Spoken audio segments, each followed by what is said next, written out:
Noxus Reroll was discovered last patch, and it's become even stronger in the current one.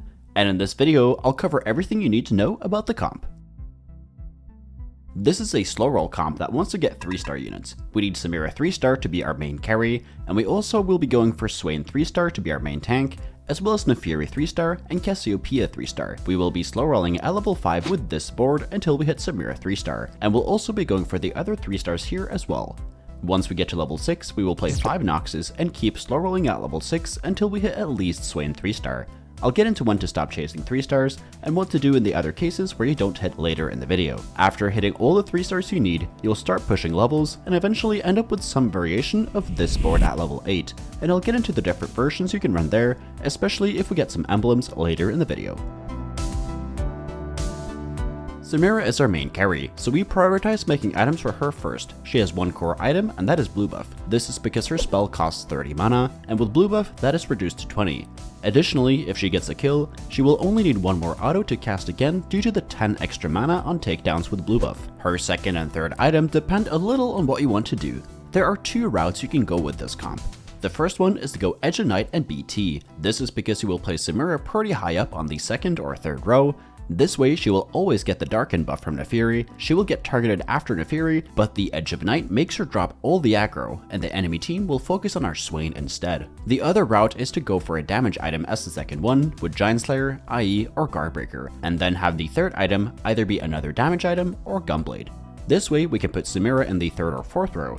She will still sometimes get the Darken buff here, but not always. However, she will have items that scale way better with the Noxus trait, and will allow her to deal a lot more damage. Additionally, she will also heal up Swain a ton with Gunblade, allowing him to go infinite with his max HP. After you made Samira items, we want to make items for Swain. He wants tank items that scale with max HP. These are Stoneplate, Redemption, Bramble, Dragon's Claw, Protector's Vow, and Crown Guard. You will build any combination of these 6, but the best in slot for Swain is Stoneplate, Redemption, and Protector's Vow. After having made items for Swain and Samira, you will either make items for Nefiri or Mordekaiser. Which you pick depends on what kind of components you have. If you're going for 3-star Nefiri this game, Nefiri wants raw AD items that scale with Darken.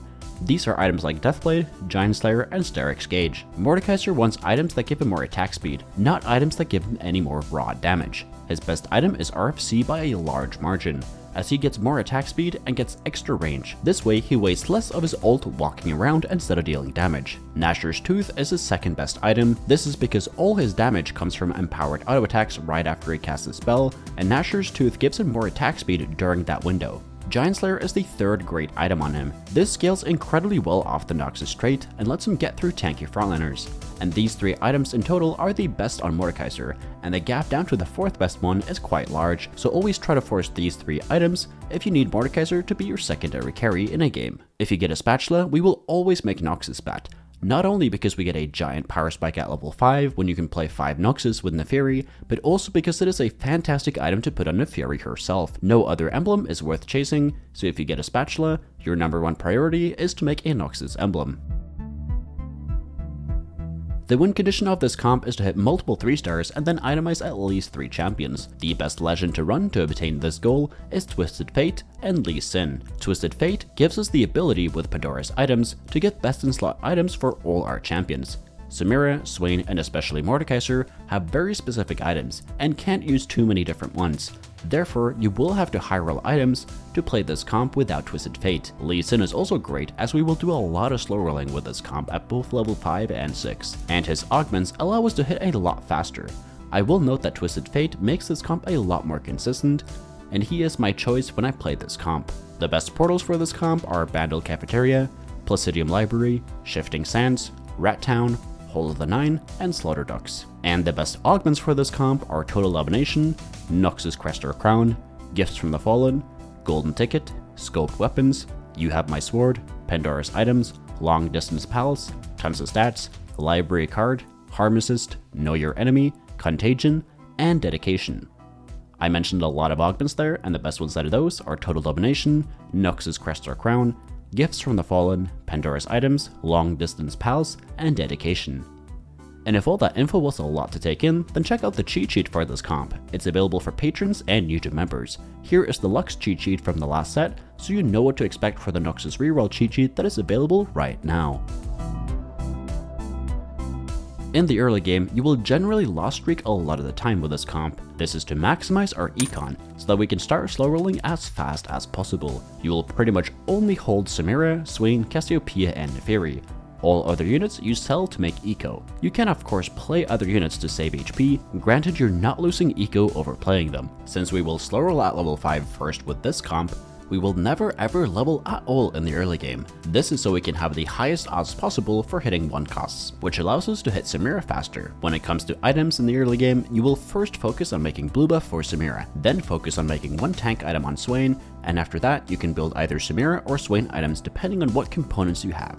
With Pandari's items, make sure to place components on Swain and Samira so the components you want to keep don't get rerolled. That's about it for stage 2, and if you want to learn more about how to play the early game, then check out my guide where I go in depth on that subject. After the Crux round on stage 3-1, you will still be level 4. Here you will be rolling down to around 30 to 35 gold. This is to make sure we can hit at least Samira 2-star and we find our 4 core units for the level 5 slow roll board. If you do not have those 4 units and Samira 2-star, then you will have to keep rolling lower until you've hit those.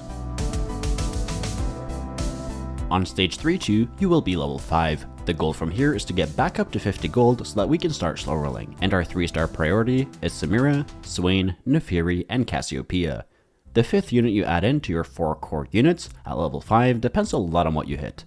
Common ones are Tarek for True Sorcerer, Jarvan or MF for True Strategist, and if you don't hit those, then just playing Darius will also work for more frontline. You will also slow roll at level 5 until you hit Samira 3-star, and once you hit her, you will push towards level 6 to find Swain and Neferi 3-star as well. If you have not hit Samira 3-star by stage 4-1, then you want to all in for her here, as you will get destroyed by all other players rolling on 4-1 if you are not all inning here. When you have 3-star Samira and you are level 6, you will keep slow rolling for Swain and Neferi. Here you can also hold on to Cassiopeia and try to 3-star her as well if you didn't at level 5. At level 6 you will play 5 Noxus pretty much every single time, and if you hit an early Mordekaiser, make sure to play him over Katarina. You will slow roll at level 6 until you hit at least Swain 3-star. It's okay to not hit Neferi 3-star, but she is a great addition if you are able to get it. If you do not hit the 3-stars you need by stage 5-1, you will need to seriously consider going all in for them there, as people are incredibly strong at stage 5, and we will also take a ton of damage if we don't start scaling with them. Once you've hit all your 3-stars, you will level up to 7 and play Jarvan, or if you got a Noxus spat, you will play 7 Noxus. Level 7 is nowhere near as exciting as level 8, which is where this comp gets its last large power spike. Here we will add an Aatrox for 2 Darken, which makes the Darken buff from Neferi even more powerful. If you 3-start her with some AD items, Samira will turn into an absolute monster champion after she receives that buff. This is even more powerful if you get a Noxus emblem, as you can play 7 Noxus on top of that by adding in Scion. Now moving on to general positioning with this comp, which looks like this with the Edge of Night build. Here you want to split your team into 2 parts. The right side with Neferi and Samira, so that she always gets the Darken buff. Here Jarvan will jump before Neferi dies and not get the buff, and Swain will not move as he has 2 range, resulting in Samira always getting the Darken buff. I personally have had more success not running the Edge of Night version, and general positioning with the standard Samira build looks more like this instead. Much of the same idea, but we are backlining Samira here. Now moving on to some in-depth examples. Against the first guy, the big threat is Xayah and Nyla. Here Jarvan is jumping on the Xayah, Mordekaiser is on the opposite side of the Xayah, and Nyla to stay alive longer. Against the second guy, the big threat is Cho'Gath and Rek'Sai. Our Neferi is on the 3rd row. This is so that Scion walks up first, and so that Neferi will always be closer to Samira and pass the Darken buff there. Jarvan is jumping in the backline, and we have made sure that Mordekaiser does not get ulted by Cho'Gath right away. Against the 3rd guy, the big threat is Fiora and Quinn. Here a lot of the concepts from the second example apply. Jarvan is jumping the Quinn, Mordekaiser is away from the Fiora, and Neferi is 3rd row to make Shen walk up, and to have Neferi pass the Darken buff to Samira. You can also check out this guide in a written format over on Tactor, and if you want to see more of my written guides over there, then check out my profile to see more of the other content I've created on that platform.